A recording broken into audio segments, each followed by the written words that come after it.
Salut! Il y a beaucoup de monde qui me demande Hey Jeff, qu'est-ce que tu penses de qu'est-ce qui se passe en Europe, en Londres, excusez, et au Canada? Tout ce qui se passe autour de qu'est-ce qui est relié à la grosse migration. Immigration, diversité. Le multiculturalisme, comme ils disent. Puis je vais dire, ça fait dur à maudit. Et tu vas comprendre dans quelques instants, là. Quand il est rentré, il est sorti l'aéroport. La minute qu'il a pesé enregistré, puis montré au monde, la ville qu'on appelle Paris a dit, bon, un petit problème avec la connexion Internet. Donc, quand il est sorti, il a carrément pas vu Paris. Puis même dans ses commentaires, il a vu que justement, mais c'est quoi ça? C'est quoi ça? Graffiti partout. Poubelles partout. Des déchets par terre. Des personnes partout dans la rue. Personne ne travaille. Tout le monde sont debout, tout le monde sont là. Et pas un mot machin français qui est là. Il continue, il monte la ville. Il monte justement des ghettos. Plein de tentes. Plein de déchets encore. Graffiti encore. Rien européen là. Donc, c'est là que je me dis, même des gens qui viennent d'ailleurs, qui rentrent à Paris, constatent que la diversité, là, ça fonctionne pas. Le multiculturalisme ne fonctionne pas. Et justement, la ville de Paris, c'est devenu un dompe humaine. Tu peux pas avoir une attente pour penser que les gens qui viennent d'ailleurs dans les pays qui sont différents, différentes mentalités, différentes cultures, différents d'êtres et croyances, vont venir puis assimiler ici en grosse nombre. Ça fonctionne pas. Tu me crois pas? Bon, on va aller à Londres. À Londres, 60% des gens en Londres n'est pas des gens qui sont des citoyens nés là, mais c'est des étrangers. On a constaté aussi que dans cette communauté-là, dans cet endroit-là, c'est devenu un dompe. Déchets partout, la criminalité. Et justement, des gens qui pensent que justement, parce qu'ils sont dans un pays, comme on voit ici, un pays occidentaux, qui peuvent venir puis changer à leur façon. Mais qu'est-ce qui se passe? C'est ça. Tu me crois pas? Bon, on va aller dans Irlande. Irlande, une jeune fille de 10 ans a été kidnappée, violée par des migrants qui étaient là.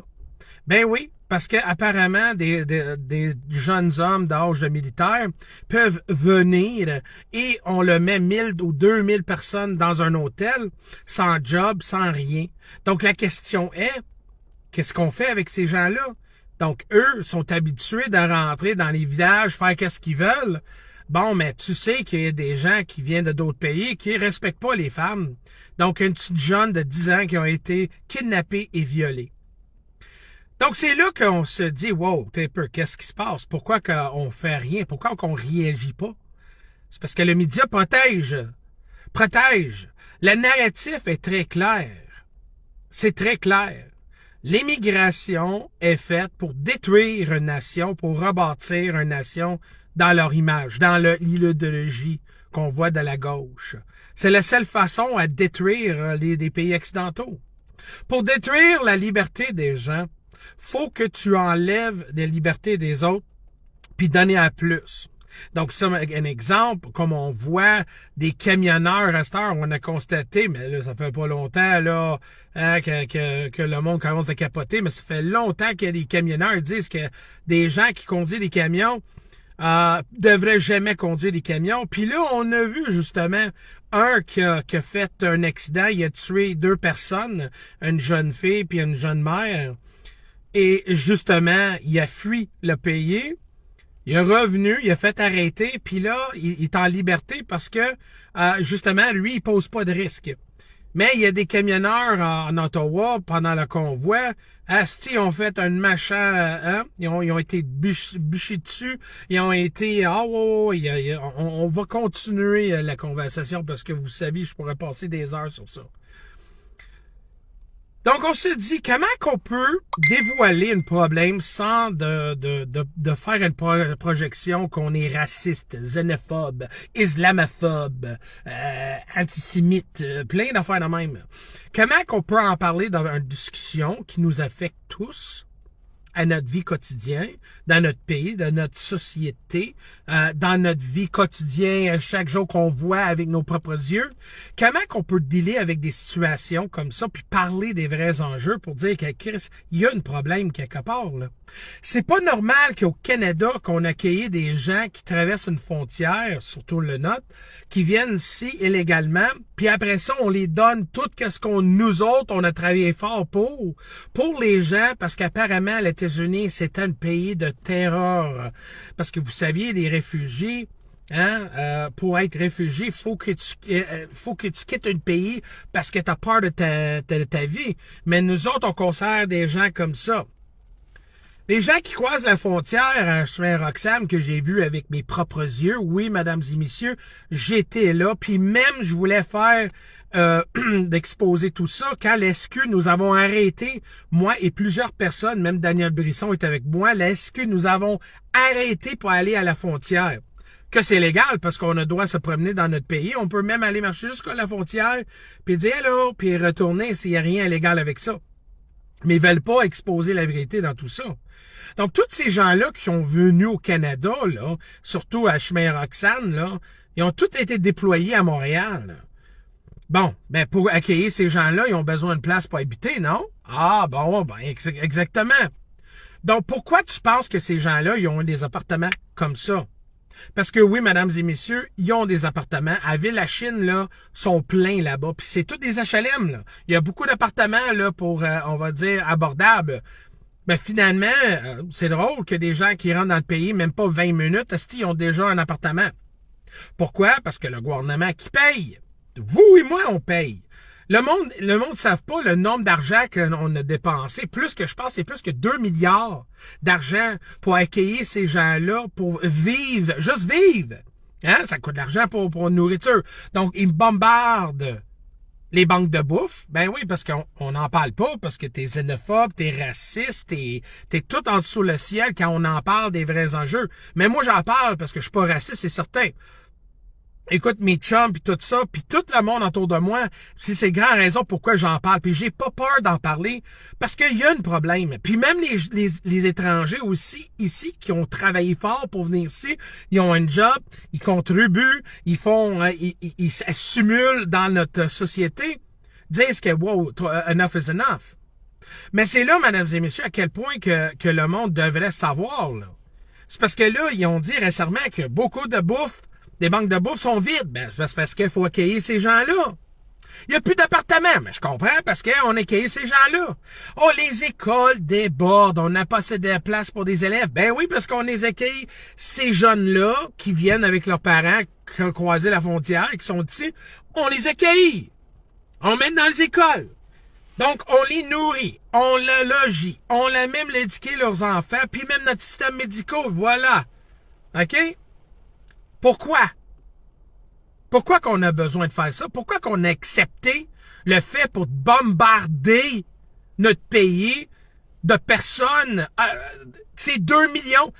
Savez-vous que Canada, on est le pays le plus gros importeur de gens. Ça veut dire qu'on a une immigration, le pourcentage, on est le plus élevé au monde. Je ne sais pas si vous avez constaté à Montréal, là, depuis que le chemin Roxham est ouvert, ben même les statistiques côté la criminalité, ils ont constaté que ça a levé. Vous n'avez pas constaté aussi qu'il y a beaucoup de manifestations, qui même pas notre problème, qui arrivent à Montréal, partout au Québec, partout au Canada? Savez-vous que l'immigration comme telle, Toronto représente 3,4 millions d'immigrants. 3,4 millions. Combien tu penses que la Chine a accepté d'immigration? 1,4. Puis on parle juste d'une ville au Canada, là. Ça veut dire quelque part que le pays, là, OK? Notre pays change énormément. Démographique, ça change. Mais si tu penses que le multiculturalisme fonctionne, ça fonctionne pas. Ça fonctionne pas. Garde en Londres. Garde en Paris. Garde en Irlande. Garde à Montréal. Ça change. OK? C'est pas parce que des gens qui viennent ailleurs que c'est... Mais là, c'est parce que nous autres, on a venu nos parents ou nos ancêtres.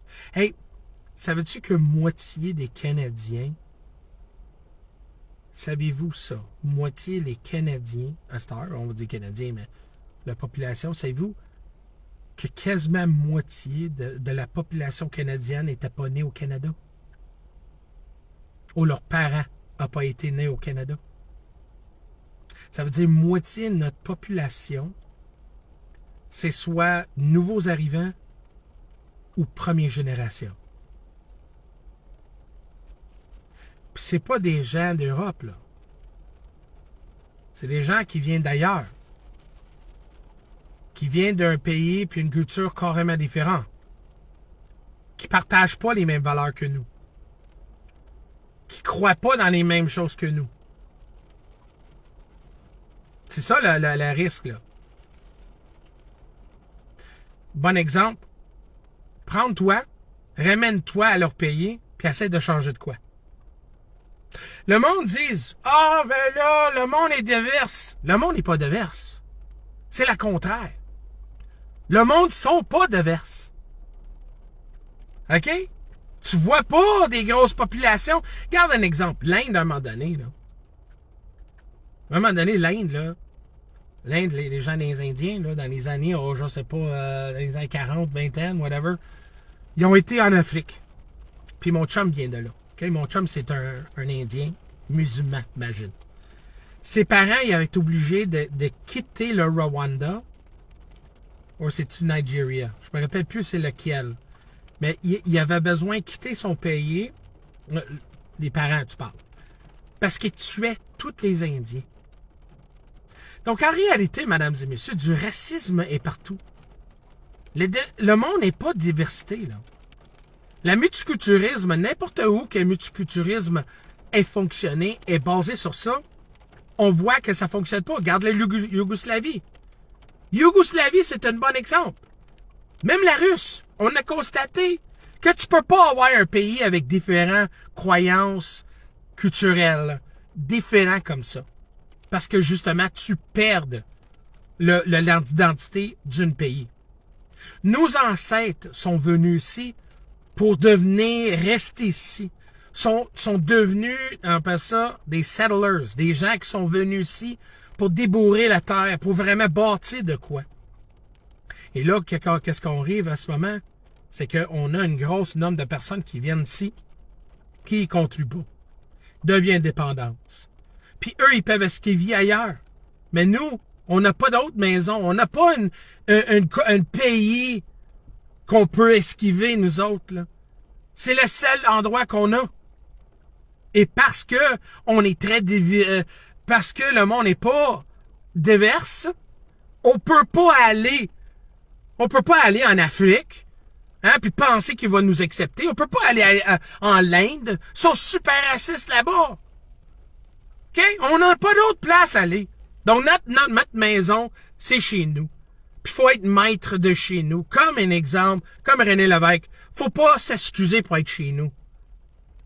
C'est là qu'on a constaté que même l'Indien là, qui était en Paris avec sa caméra pouvait même pas comprendre comment que le paysage a carrément changé. Puis quand je parle paysage, la démographique, que Paris ne reflète plus la ville de l'amour de français, mais c'est devenu un don humain. Et mesdames et messieurs, on est quasiment là. Donc, c'est quoi le vrai but de tout ça? Faut en parler quand on a un problème. Mais le minute qu'on en parle, on est raciste, on est ci, on est ça. Mais je vais en être avec vous autres. C'est notre pays, c'est notre culture, c'est notre histoire. Mes grands-parents ont battu pour avoir justement des générations sont battues, sont bâties, ils ont fait tout pour avoir qu'est-ce qu'on a aujourd'hui. Puis savez-vous, ils ont fait un sondage avant je vous quitte. Ils demandaient des gens d'aujourd'hui, pensez-vous que nos jeunes vont avoir mieux, un meilleur avenir que nous? Et savez-vous, juste 8% ont dit oui. Et 67%, ils ont dit non. Ça veut dire qu'on n'est même pas sûr que nos enfants peuvent avoir une meilleure vie dans la future, dans notre propre pays. Bonne journée.